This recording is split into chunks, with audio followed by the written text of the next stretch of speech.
12. Fight 12.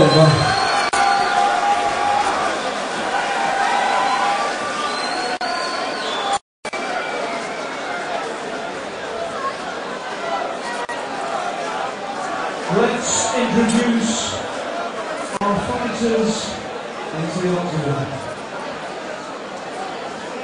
In the red corner, from Hyde, MMA.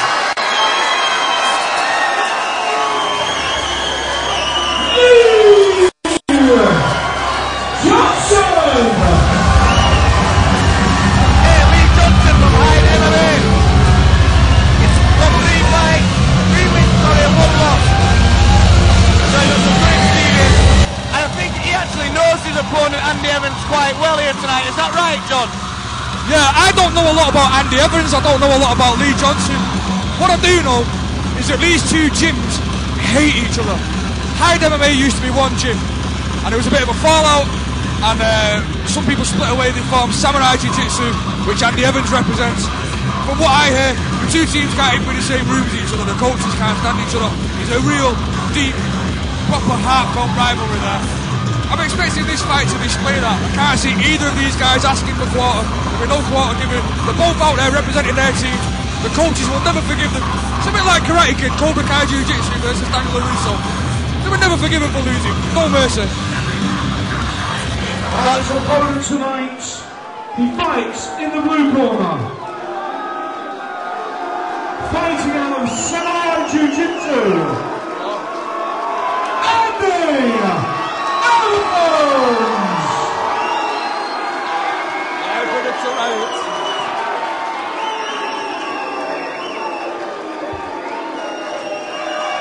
Wow, Andy Evans has got some support here tonight, and it likes it with this sort of needle between the gyms. There's got to definitely be contentions in the crowd. Well, you know, I'm noticing that they're on different sides of the room, kind of facing each other. Yeah. But this is the first time here that I've been to a UK MMA show where I've seen supporters turning up with like cards and banners to wave. They're like the American crowd. Oh, this is great, and I think the big boxing history in Manchester. I've been to watch Ricky Hatton fight numerous times at the MEN, and it's unbelievable. There's nothing like it. I mean, I went to watch Ricky Hatton fight Floyd Mayweather over in Vegas, and it was like walking into Manchester. There were so many Manchester fans. It was like being at home at the MEN. Ricky Hatton probably didn't feel that way. What a fantastic sports crowd. Look, the atmosphere here tonight, electric from start to finish. Listen to that chanting. It's amazing. Now, there's one thing I'd like to say about the rivalry between the gyms and the pressure that can put on the fighters. A good friend of mine who was a boxer, boxing the ABAs, all the other fighters from his gym went out of the ABAs, and he went in there, and his coach said to him before he went out for the first round, "You've got the weight of the club on your shoulders, you get out there, you've got to win this." He got battered in the first round, he lost that first round, and when he came back to the corner, he said to the coach, "Can you get this fucking club off my shoulders?" You know, the weight of that club on his shoulders definitely timed down. Let's introduce our fighters one more time. And I think it's a lovely little show, as you say. The pressure that can put on you can actually be a negative effect.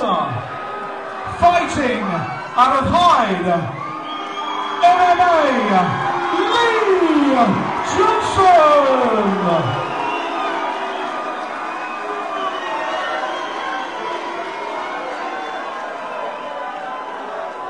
And his opponent tonight fights in the blue corner. From Samurai Jiu-Jitsu, Andy Evans. This is a middleweight contest over 3 5-minute rounds. Okay, so as we were saying, I think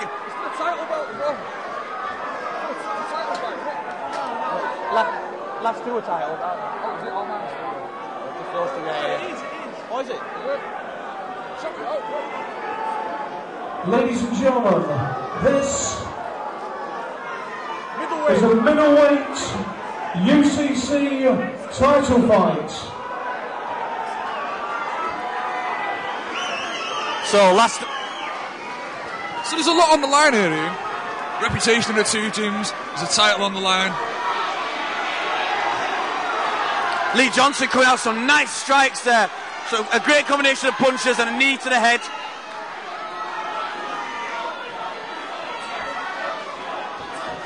I think for Lee Johnson here, I think he needs to get out of this clinch and start working them strikes. He looked very good there. I think he'd have more success in the striking range. He's kind of shut his own game down there by initiating the clinch. Certainly. I'm just noticing that Evans is actually making his professional debut, so not only is he carrying the pressure of his club and the rivalry in there, and the title belt, it's also his professional debut. There's a lot riding on that young man's shoulders.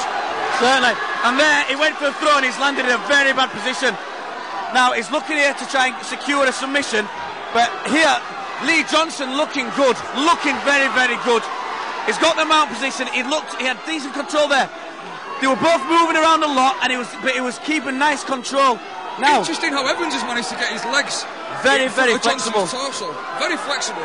Back in 2003, I fought a guy called Chris Freeborn, and I kept getting mount position. He was a sambo guy, and he was getting himself in that position and coming out with heel hooks from there. You know, a lot of good flexibility. So you sort of learn to swim out of that position there, which is exactly what he's doing there. See how he's swimming the legs out like a kind of front crawl. I didn't know how to do that at the time. It's good that he does. But he's landing some good shots here. It's not letting him get those legs into defence. But what it does stop you doing is it stops you being able to posture up very much. And he went for the leg lock there, lost the position. Was that the right thing to do? I don't know. No, I tell my students not to go for a leg lock until maybe the last minute of a round, because you can end up losing your position. But what Lee Johnson showed there is he's got the good awareness and ability there when he failed the technique to get himself back up and back into a good position. He's caught here a little bit into a guillotine. However, he's not really in a bad position. And another good takedown, but Andy Evans managed to reverse a little bit. You know, both of these guys are showing good awareness in the scramble. When they're getting those throws and those rolls, they're both going to the right position, and they're not just falling to the back or pulling guard or getting caught in a bad position. They're both very scrambling guys. Definitely not. Now, there you go, Lee Johnson standing up again, showing good strength and good awareness. This is a very well-matched fight. Lee Johnson, I think, in a moment, showing slightly better technique in the stand-up and on the ground. However, it's definitely a very evenly matched fight. One thing you can say for Andy Evans is he seems a bit strong in the clinch and manages to keep Lee's back against the fence.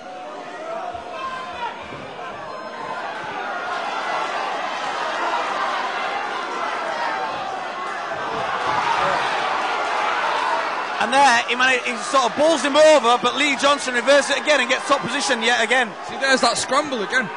They've both got good positional awareness, they can feel the balance, feel the rolls.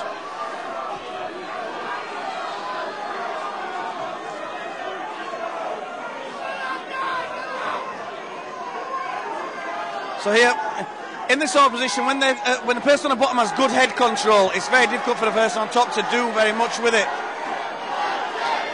Now, we saw the flexibility earlier while Lee Johnson was on mount of Andy Evans. That could help him in this guard position. You know, he's re-guarding quite well. He's working his legs up. He needs to work those legs up high to work submissions while he's got that head control. I'm very interested to see what he's going to do in the guard position, because that kind of flexibility, that opens up rubber guard, which opens up all kinds of submissions and sweeps.